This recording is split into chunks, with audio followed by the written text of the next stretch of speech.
Hi everyone. The previous lectures focused on SOAP and RESTful APIs, where we discussed about the benefits of cloud in providing business mapping uh, to be processed by the end users. You should now know that any business process can be broken down into smaller processes that have a sequence to follow. There are also conditions that need to be checked for, and business processes go through a set of stages. Each stage can be a standalone task which is completely decoupled from other processes. The developer can also invoke the web services accordingly based on the workflow. And each web service could represent a specific business process. And in that context, we discussed how we can create our own workflow. So once you identify the workflow, you can then look into which web services you can use. And what helps us in doing that is BPEL.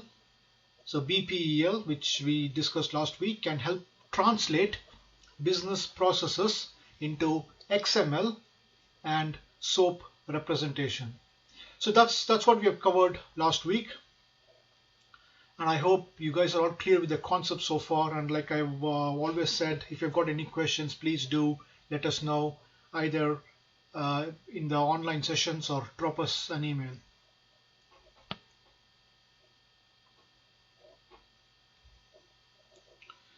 In this lecture, we will look into virtualization technologies.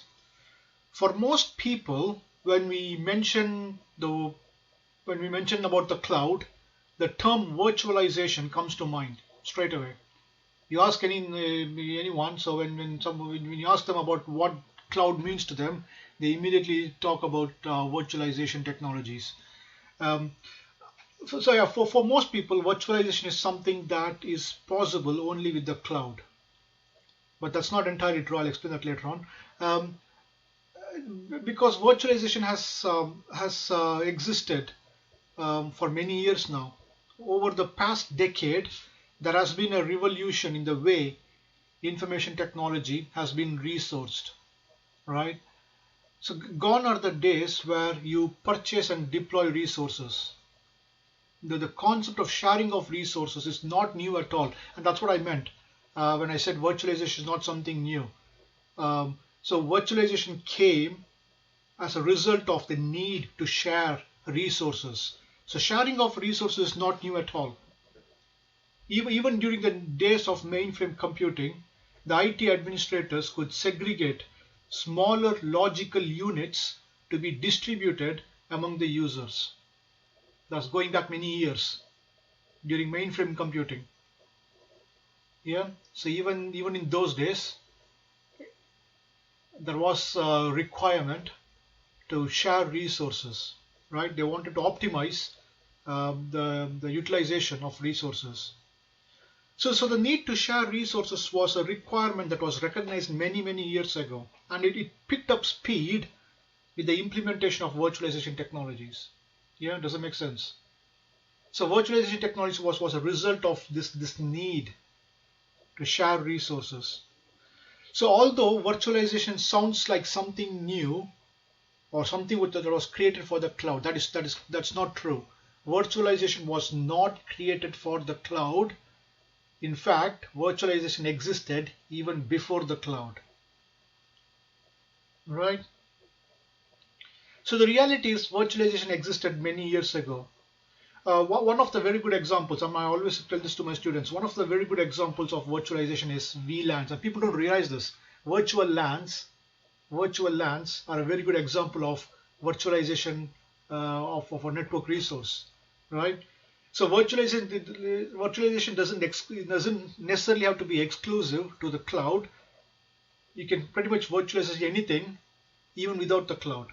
And one of the typical examples is VLAN or VXLAN or virtual LAN.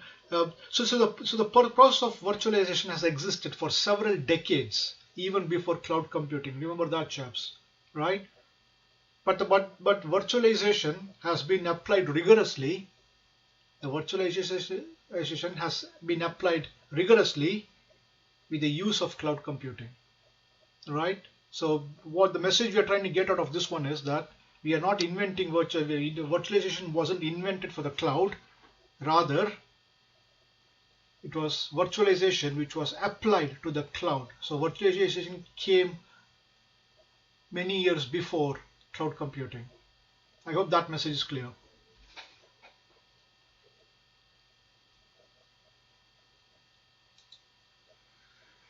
The agenda for this lecture is we look at some definition of virtualization and then classification, the architecture which supports virtualization, and how the hypervisor helps promote and manage virtualization. In a cloud environment, it's managing virtualization across many systems is not going to be easy, and therefore we have the hypervisor, which is like the backbone of any cloud network or any cloud system. And we will look at the functionality of hypervisors. There are a few types of hypervisors. We'll look into all of that. Yeah.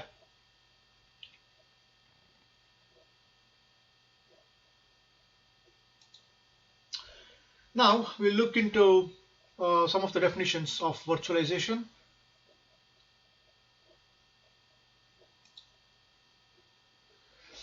We all know what infrastructure as a service is.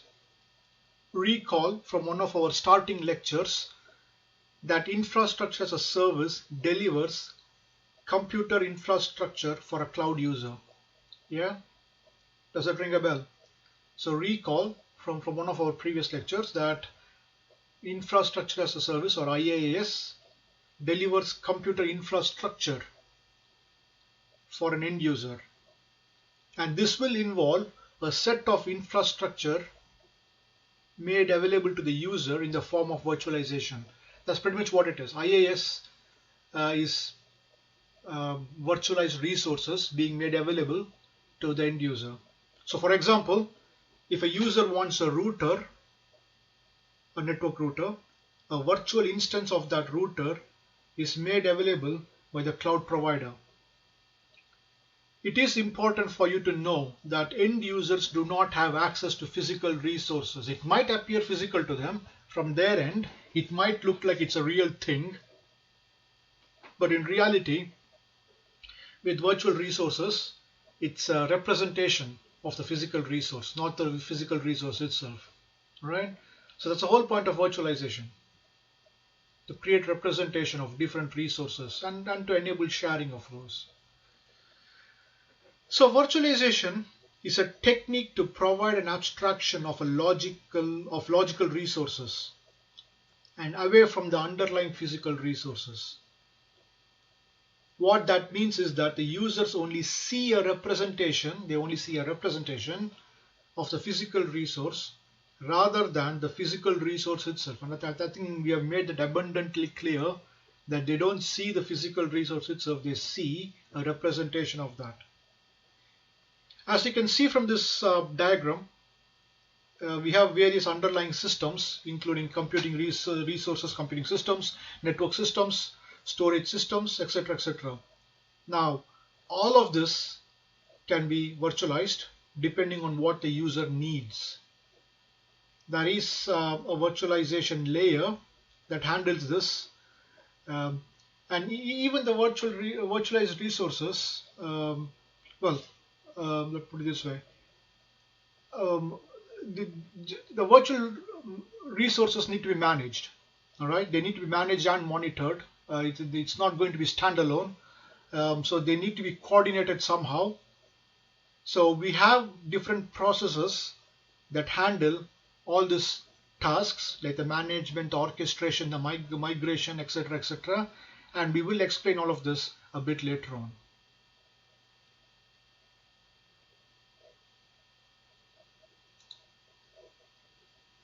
So let's go about defining virtualization. What is virtualization? It is a creation of a virtual version of something. That's what it is. creating a virtual version of something. It could be an operating system, it could be a server, it could be a storage, it could be a network device, it could be anything. If it is a resource, it can be virtualized. All right. So virtualization is a process which hides the physical characteristics of a resource from the user. So it's set on the slide there.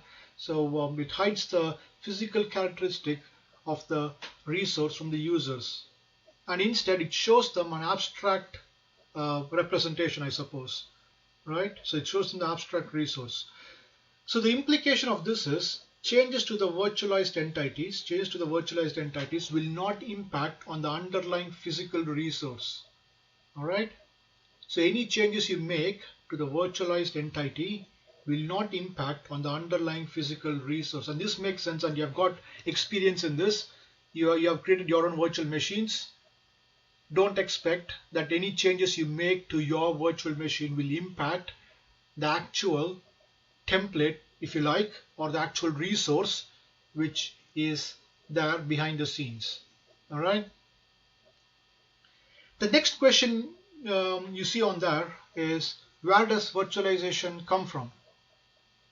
Like I told you before, the concept of virtualization is not something new at all. Right? Although people associate these days for virtualization, they think that virtualization is exclusively for cloud, but it's not. It's never been. So it's not exclusive to the cloud, right? To be honest, many definitions, many definitions of virtualization do not even mention the cloud. Yeah.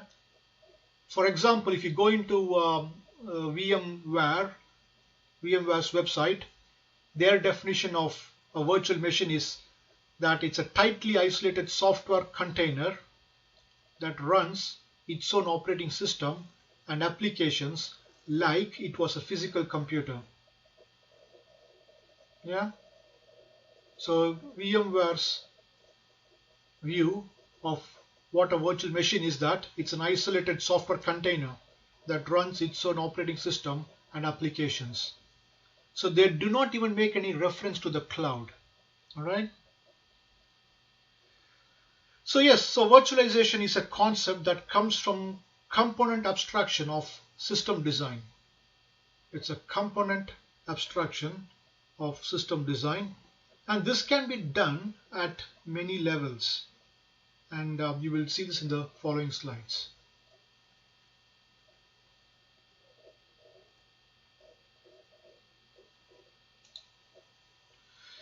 Let us look at what system abstraction means. You can see from the diagram on the right, there's only one diagram, it shows the breakdown of a typical system. As you know, any system contains hardware and software, plus there are some supporting components within both hardware and software. So computer systems are built on different levels of abstraction. And the way it works is, higher level of abstraction hide the details at lower levels. All right, higher levels of abstraction hide the details at the lower levels, and we are all used to this. When we write a piece of software or an application, we use the support offered by the lower levels. Right? That's what we may not realize that, but that's what we do. So when you write a piece of software, we use the support offered from behind the scenes.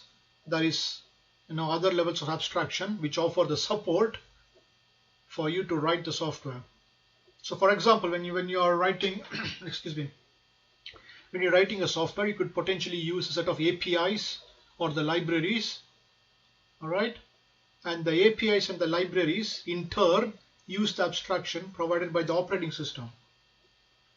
All right, so the user doesn't necessarily need to manipulate the libraries or the APIs. Now, how often have we done that? We never mess about with APIs or the underlying libraries, because we merely have to use the functionality at a higher level. All right. So the designer of each abstraction level makes use of the function at its lower level. That's what you got to see. So then the diagram makes it very clear. So the higher level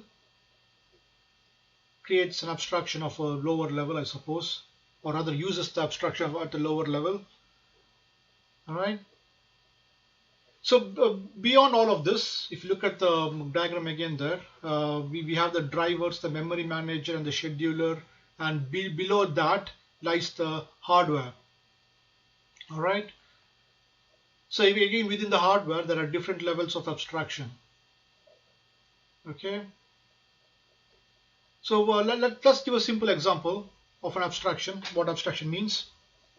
You know that when you use files, I know to our eyes they look like files, but they actually represent physical clusters on the disk. So files are an abstraction of physical clusters on a disk.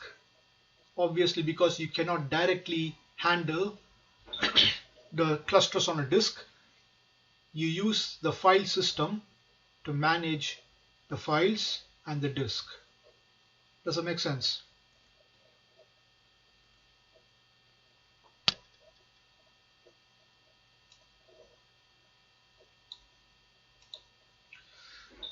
Think about how an operating system is developed. Obviously, the end user will not be able to interact with the hardware directly.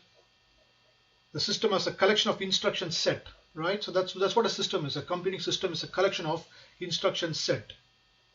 A machine is defined by its instruction set architecture. And those among the audience who are used to systems programming or computing systems will know this, so that any machine is defined by its instruction set architecture. And this is there's a major division between hardware and software. In other words, if someone has to access the hardware, they will have to go through the instruction set. Yes? So because the instruction set is dependent on the hardware, if you want to access the hardware, you have to go through the instruction set.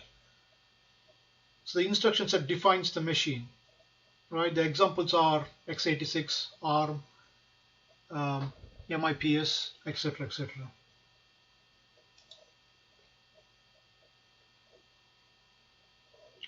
But instead of using the instruction set directly, compiler or library developers might want to use the abstraction provided by the operating system. So what that says is the operating system could be a bridge between libraries and the instruction set, right?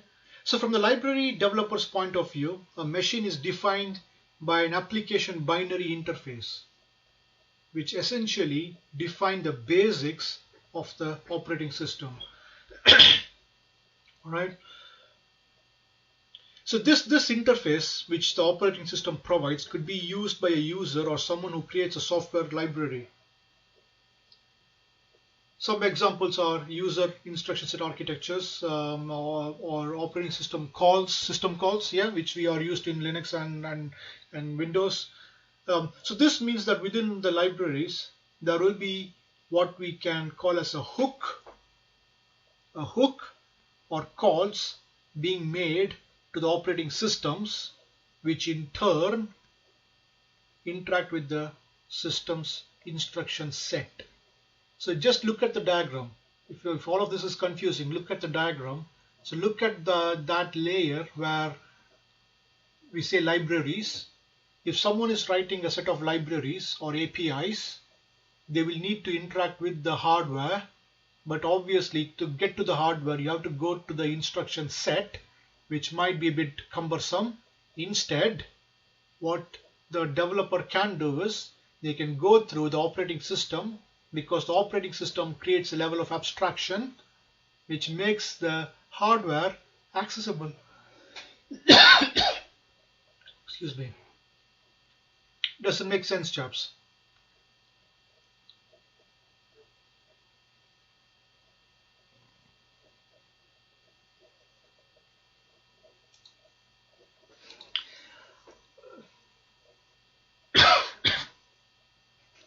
I think you get the idea now.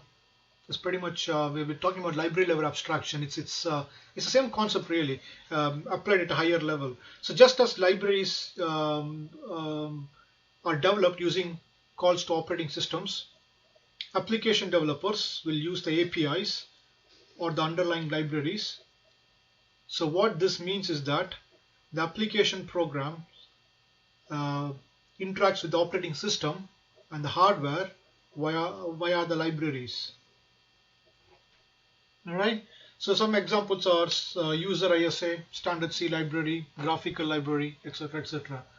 So I think that this concept of abstraction is now very clear, and we will have to use this in understanding virtualization better.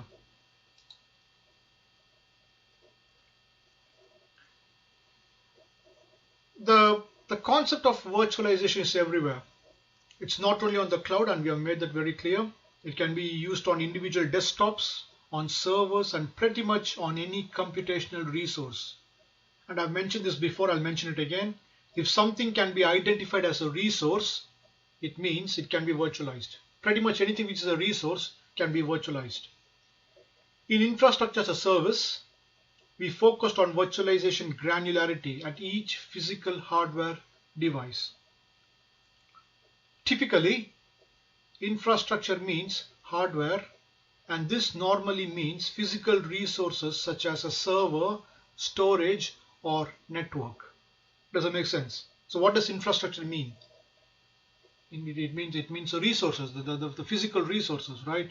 So, and these can be virtualized, and that can be shared, or that can be instanced across the cloud network. So look at the diagram. If you look at it from the top, the users, you and me, get to see the virtualized instance, which is their view of the underlying infrastructure. So the virtualized instance is their window, I suppose, or their view of what's happening within the cloud. So what's happening within the resource. So it is within a software container. So again, the virtualized instance is a software container. It has got a container, so it's self-sufficient, I suppose. So it's everything you need with regard to the resource is self-contained, and it represents the underlying hardware. So it's a software instance, right? So that software virtualization is managed by the virtualization layer. So you can see that virtualization layer immediately below the virtualized instance. And then we have the abstraction layer, which provides the link to the actual underlying hardware resource. Yes? So you can see the sequence. So we have the abstraction layer, which provides that link, that connection to the underlying hardware resource. And finally, at the bottommost layer, we have the physical resources or the physical hardware. And I think, guys, you might have, while working with the lab sheets, you created numerous instances, and you can probably figure all of this out, because what you have done is create instances of, say, operating systems or software. So what you need to understand is, behind the scenes, nothing changes. It's being managed, but what you do at your end in a virtualized instance doesn't impact on what happens at the actual physical resource level.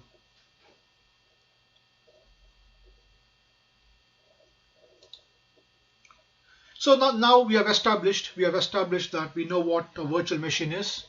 Yeah, we all do know, we all do know what a virtual machine is. In fact, you have been working with virtual machines. You have created virtual machines on Overworld, AWS, and you know from your own experience that a virtual machine is a software implementation. It's a software implementation of a physical machine, and it's capable of behaving like a real machine. Now there are two terminologies that you need to know. Well, I mean, yeah. Which you probably already know. I think you should have known this from week one really. So we have the guest and the host, right? As the name indicates, we have the host, which is the primary environment, which will be the target of virtualization, and the guest will be the source of the virtualization. And you know this already. You have done this so many times, so this is not a new concept to you.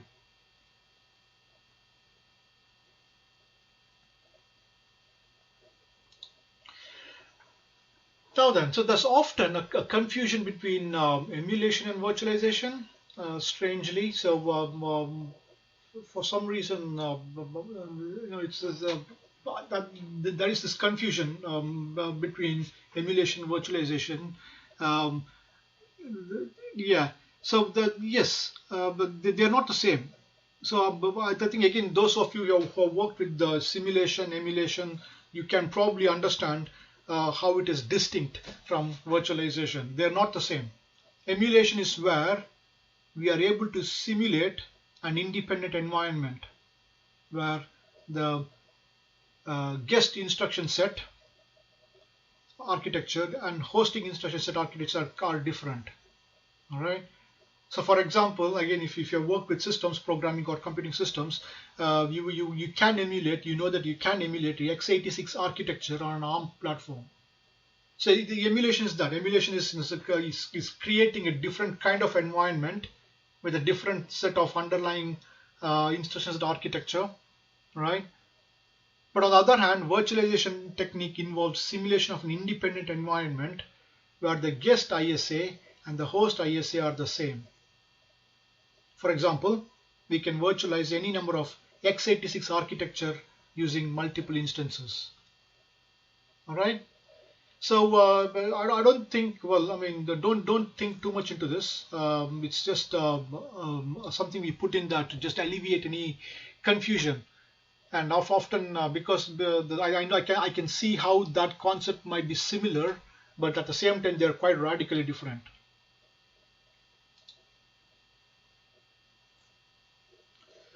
So let's now look at the different classification of virtualization. We have process level virtualization, desktop level, operating system level, and hardware level.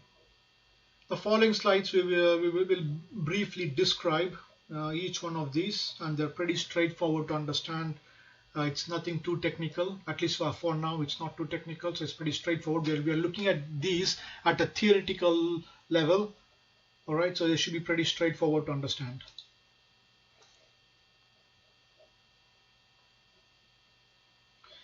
So let's quickly look at process virtualization. There is not much to say really because the diagram is self-explanatory. Process virtualization is where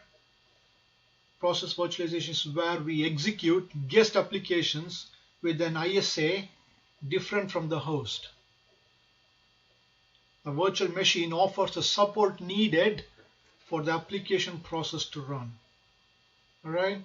So yeah, like I said, it's the diagram that is pretty much self-explanatory.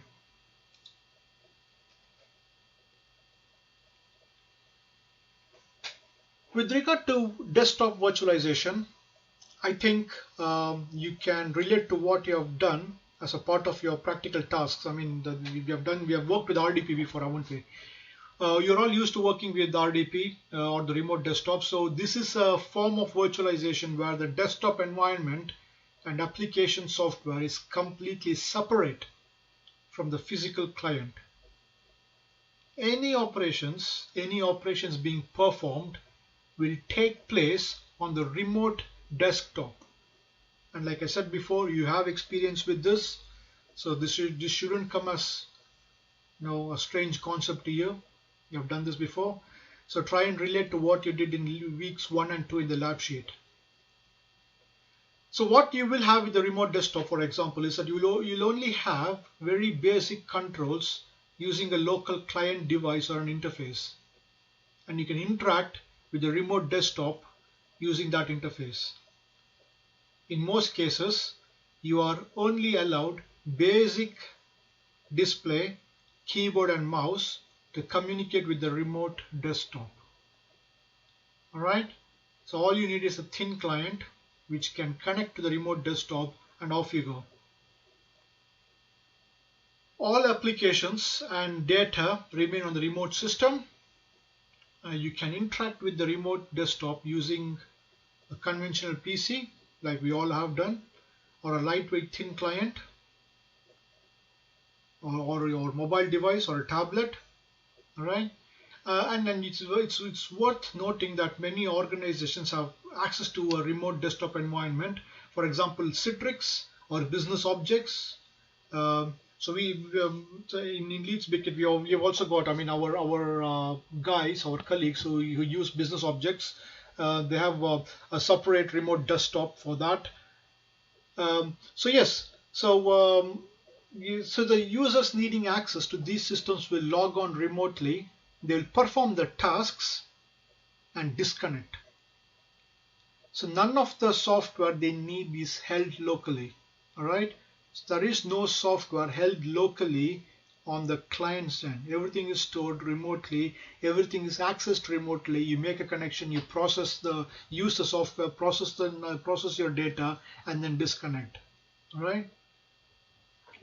So it is they don't, in most cases they don't even need a virtual machine. They just have to connect to it, and they don't even need a virtual machine.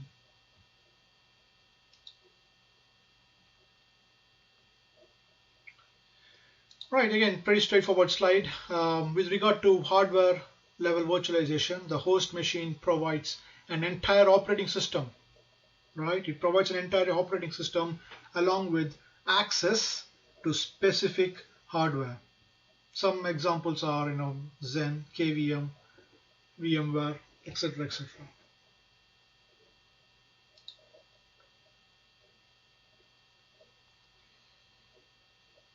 So let's now see the OS level virtualization. The operating system level virtualization can be done using what we call as containerization. So we can do is by using what is known as containerization. A container could be a process or an application. So look at the diagrams there. It could be a process or an application where those applications use specific libraries and guest operating system. All right. So what we can do with containerization is we can, or the system can group these kind of applications, and they can be clustered together whereby they share the appropriate library. So there's a sharing involved, and if you look at the diagram on the right, it shows this, where different applications share the libraries and the underlying resources. So the applications with similar requirements are clustered together, as we said, and they share the same libraries. And we have this Docker engine. So what we are saying is the containers are docked together, all right, grouped together, and the Docker engine manages all this. All right. So with the Docker is a specific thing used with the Linux containers. So So if there are a group of applications which share the same libraries, share the same resources, they are clustered together, and the Docker engine makes sure that those libraries are available across the shared applications.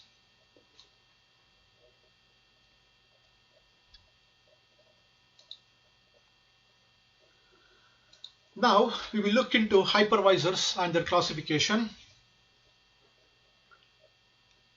But before that, you need to know what a hypervisor is.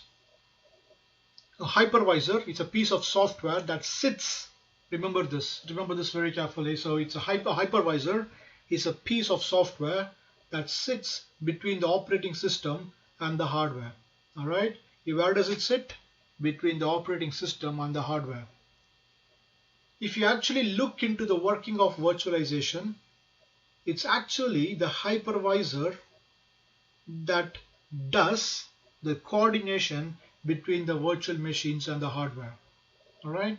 So all the orchestration, migration, creating virtual machines, suspending them, etc., etc., all the operations are being done by the hypervisor. It's not the operating system. It's not the default operating system which does this. It's the hypervisor which does that. All right.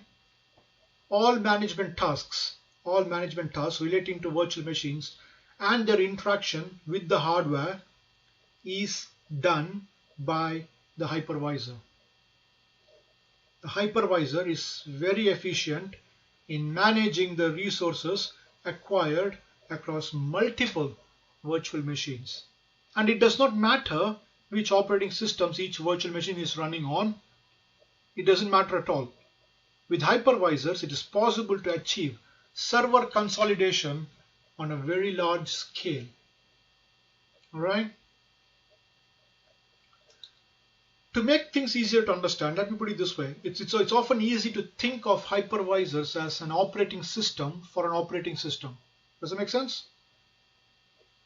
So what is hypervisor? It's a hypervisor is an operating system for an operating system.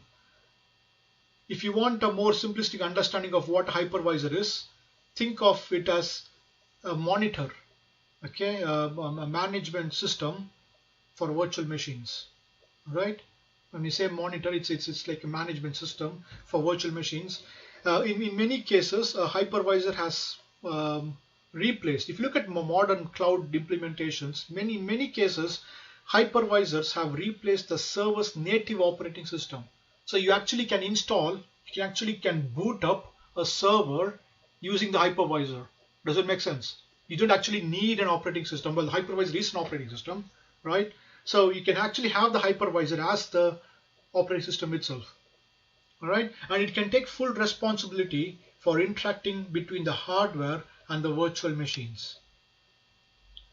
Do not forget, please do not forget that multiple virtual machines can run on a single server, and to enable this, the hypervisor must be able to facilitate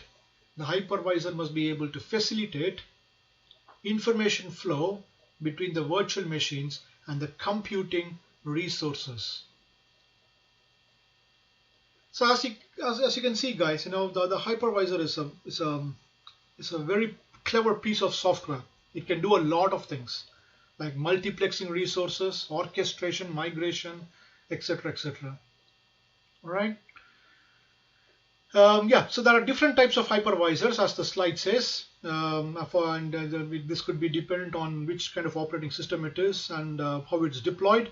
So we will look at these in the coming slides.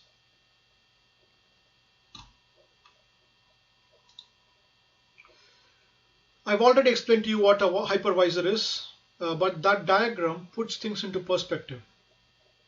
As I told you before, the hypervisor sits between the hardware and the operating system.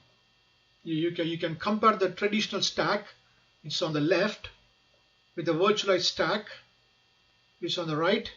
In a virtualized stack, there are multiple guest operating systems running with different virtual machines. Yeah. So it's a job of the hypervisor to create that bridge between the operating system and the hardware. So therefore, it's fair that the virtual machine monitor, the hypervisor, is a software layer providing that virtualization. All right.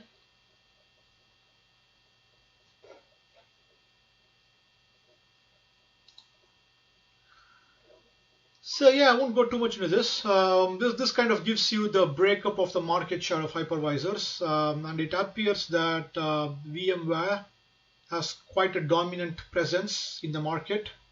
The next one is probably Microsoft Hyper-V, and you also have Citrix, KVM, etc., along with some open source hypervisors too. There's quite a lot of open source stuff coming along now. It's quite interesting because this is a battleground for market share. There are so many big players here, like Oracle, Microsoft, and various Linux providers.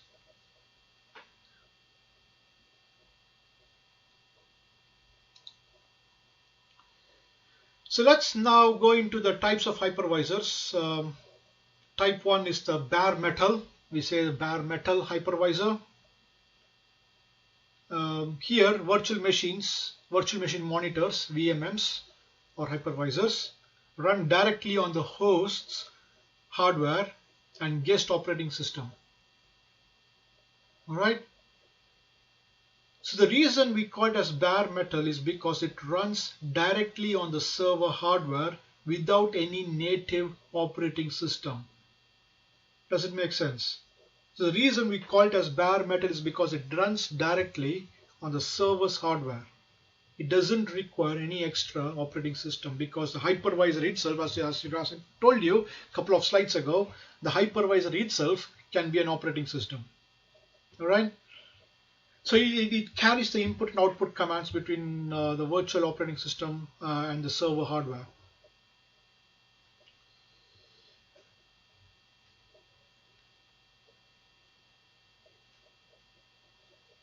So far is it clear? I'll just let you digest that. So what is bare metal hypervisor? So anything which runs on, a hypervisor which runs on directly on the server hardware. Does it make sense? But let's look at type 2. The type 2 hypervisors are applications that run within conventional operating system. Right, so we do have an operating system, and hypervisor runs on top of the conventional operating system. So for example, KVM, VMware, VirtualBox, these are all type 2 hypervisors that run on top of native operating systems. So if you can imagine this, that the hypervisor is sandwiched between the guest operating system and the server's operating system. Does it make sense? So between the guest operating system within the virtual machine and the server's operating system. So in between that lies the hypervisor. So it carries the input and output commands between the virtual operating system and the server's hardware. So clear? So if you want to create your own cloud solution, which kind of hypervisor would you use? How would you choose? Perhaps there is no one correct answer to this. I would like you to make some notes actually, make some notes as a part of your research on the pros and cons in your view between hosted hypervisors and native hypervisors. In other words, between type 1 and type 2, what do you think of the performance? What do you think about the flexibility? So think about these things, make some notes on type 1 and type 2 hypervisors.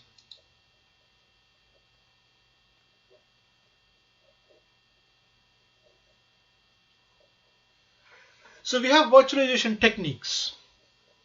In full virtualization, the virtual machine monitor allows for a full unmodified guest operating system. So if the virtualized entity is a true representation of the underlying resources, then it is full virtualization. We also have para-virtualization, where the virtual machine monitor does not necessarily simulate the full hardware, but it instead offers special APIs that can only be used with a modified guest operating system. Right? A typical example of a hypervisor which uses para-virtualization is Zen. In para-virtualization, the guest operating systems are made aware. So remember this, that in para-virtualization, the guest operating systems are made aware that they are not running on their dedicated hardware. All right? It requires some level of modification to the guest operating system. But when it might sound very cumbersome, and it is cumbersome, but the benefit of this is that the performance is enhanced because the operating system is specifically customized. It is specifically customized to work efficiently in the virtualized environment. All right. So para-virtualization does have some benefits. All right, and it can be better in certain cases. So Hypervisors like Zen, they use para-virtualization. Then we have hardware-assisted virtualization, which is also called as accelerated virtualization. It's also called as accelerated virtualization.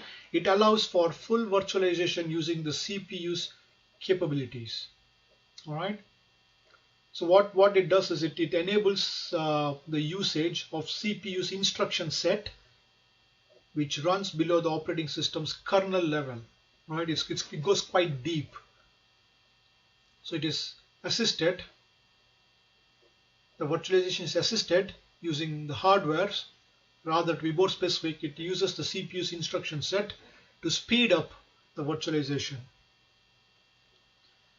So yeah, this slide shows the differences in the techniques of the three virtualization techniques. So just go through them.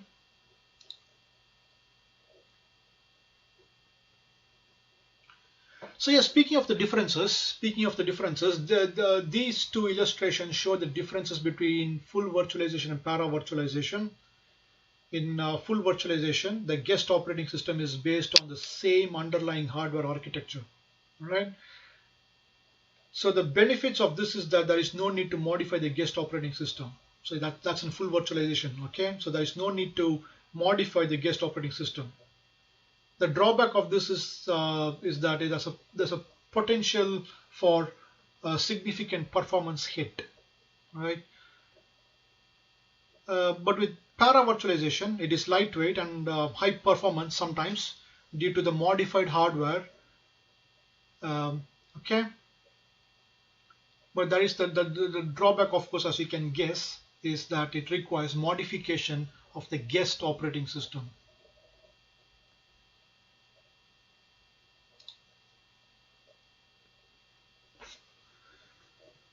So here you go. You can see some examples of virtual machine types. Zen is type 1 virtualization, and the technique used by Zen is para-virtualization, which means that there is modification of the guest operating system. So if you look at the diagram on the left, you can see that there is a modification layer. And like I said before, with para-virtualization, the operating system is modified, all right, to provide some efficiency, benefits. KVM uses type 2 virtualization, and the technique being used could be a combination of full virtualization and para-virtualization. And with VMware, ESXi uses type 1 virtualization, again with a combination of full and para-virtualization.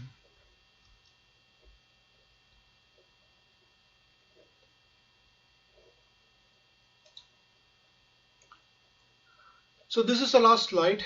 This diagram shows the structure of a data center. It shows the structure of the data center. You can see how the layers are broken down, and it gives you a better understanding of what is actually comprised in a data center. Technically, a virtualized data center is actually a cloud. Like said previously, pretty much everything can be virtualized within a data center. You can virtualize servers, you can virtualize storage, you can virtualize network devices. All right. When you virtualize a server, you get an instance of it in the form of a virtual machine that represents the server. And this can be supported by any virtualization software like KVM, etc., etc. And underneath this is the architecture of the server, or rather the instruction set like x86, ARM, etc. And of course, each server has its own slice of CPU, memory, etc. With storage virtualization, you can virtualize disk space and file systems, which could be run using RAID, LVM, etc. And below that is the disk organization like SCSI and SATA.